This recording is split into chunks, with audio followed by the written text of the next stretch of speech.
All right, 3, 2, 1. Welcome back to our continuing coverage from Super Bowl 60, Seattle and New England this weekend. Here's the one and only, the legend, Hall of Famer, John Riggins. It is great to see you, Riggo. Graham Weinstein, how you doing, man? It's good to see you. It is great to see you.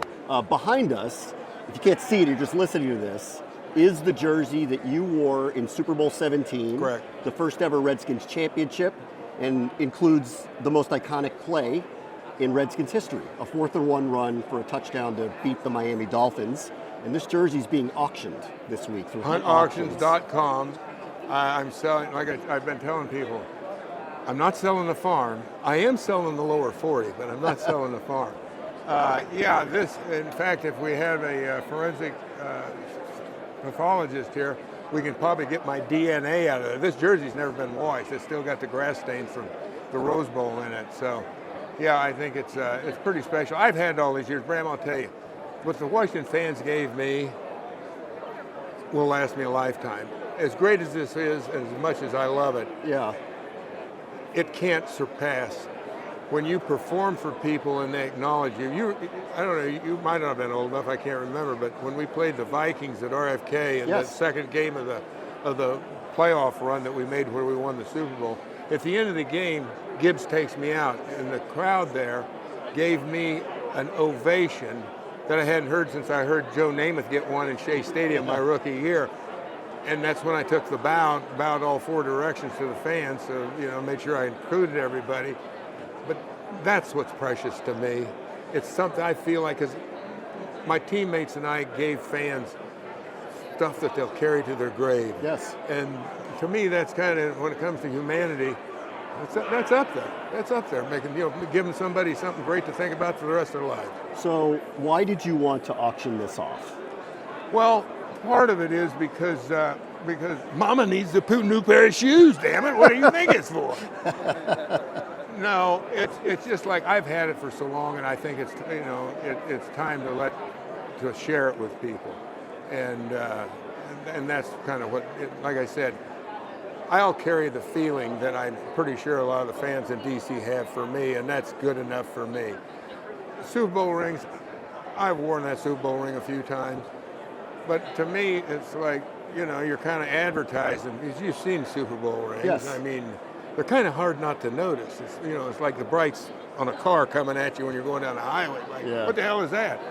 And not that, I love people, but at the same time, it's not like I'm going, hey, look at me here. Hey, you want to talk about it? So, it's like, like I say, I enjoyed the game. I enjoyed my teammates. I enjoyed everything about it. I enjoyed the fans.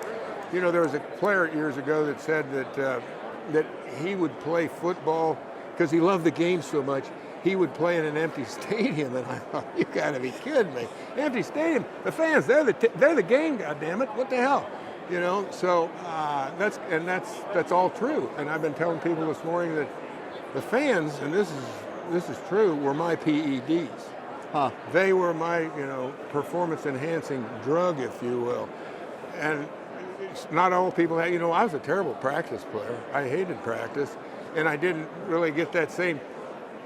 It's funny how adrenaline works, I think, but I'm not going to get adrenaline for practice. You got to go with Allen Iverson, practice, right? But you put me in front of 50, 60,000 people, and I'm in the locker room for 2 hours, and I'm sweating there thinking, okay, today's the day they find out I'm a fraud. And you're going and you're giving yourself all this stuff, and you go out there and the game starts, you're focused and you're into it, and that's what you're out there for, is to do your job and see what happens. I think that this jersey, what it symbolizes to every Redskins fan.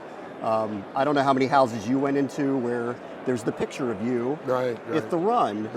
It became the immortal, literal greatest play in Washington history, let alone that's what I've been told. Redskins history. So I think you have a pretty good understanding of what this is, right? Yeah, I do. Well, I think I do.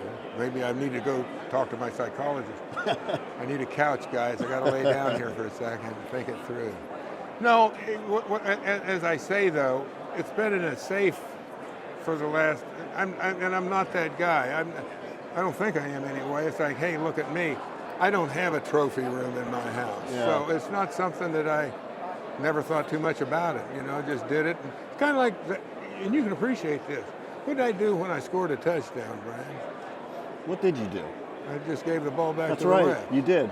That's right. Doesn't that pretty much sum it all up for you? Yeah. Because I didn't care about more. I'd done my job, and I knew that people could appreciate it. Yeah. I was trying to be an adult, if you will. Yeah. As you think back to that moment, and you're going to, bid this adieu and see it go somewhere else, how do you think back on Super Bowl 17 now? When I first came in the league, all I wanted to do was play in a Super Bowl. And that was with the Jets in '71. And so we get to, and I think you've heard me say this, in '79 we play the Cowboys down there. And we would have had the home field advantage throughout the playoffs had we won that game, but in the last couple seconds, Staubach caught fire, and we ended up losing the game. I mean, I think we were up by 13 points with about 2 minutes or less left in the game. 14 points. You don't lose many of those games, at least you shouldn't. And we ended up losing. Well, I was completely dejected after that game, and I sat out. Yeah. So if you fast forward then 2 or 3 years later, when we finally make it to Pasadena, Brand, I got to tell you, that was probably, it's like, best way I can describe it was the night before Christmas all week. It was that kind of exciting. I don't know if you recall this, but Ron Saul, who was on the late Ron Saul, his brother Rich played for the Los Angeles Rams. The game was in L.A. So I said, Ron, call your brother and see if he can get me a top hat and tails. Cook's having a party on Wednesday night. And sure enough, they got the cane, the top hat, the tails. And it was just, I don't know, maybe instinctively, I didn't know that it was going to be, although Don Bro did, he came up he was my backfield coach during the week when he was at practice, and I went up to Don, I said, Don, what's the Super Bowl rushing record? Yeah. I don't know, maybe I had something going on. I tell you what though, it only stuck around that 1 year. The next year it was gone. Actually though, that year, even as good a season Saquon Barkley had, he did not break your playoff record for most rushing yards in a postseason. You actually still own that record. Okay. Moving on. Well, I was going to say, it's a touchdown, give it back to the ref. That's right.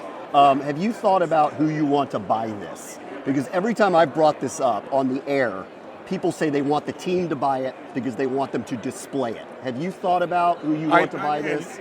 Well, let's face it, for the fans, those are the guys that should purchase this. I would have to say that. But you never know. There's a lot of fans out there, but it's whatever the market will bear, as they say. Yeah. But yeah, I have to agree with that. And I hope for the fans' sake that maybe the team will come around. John, it's always a pleasure talking to you. This is an amazing, amazing piece of memorabilia. It's going to make a lot of people very happy. Hopefully gets displayed in the right place. Yeah, I appreciate that. John, thank you so much. You're very welcome. Thank you. Good to see you again.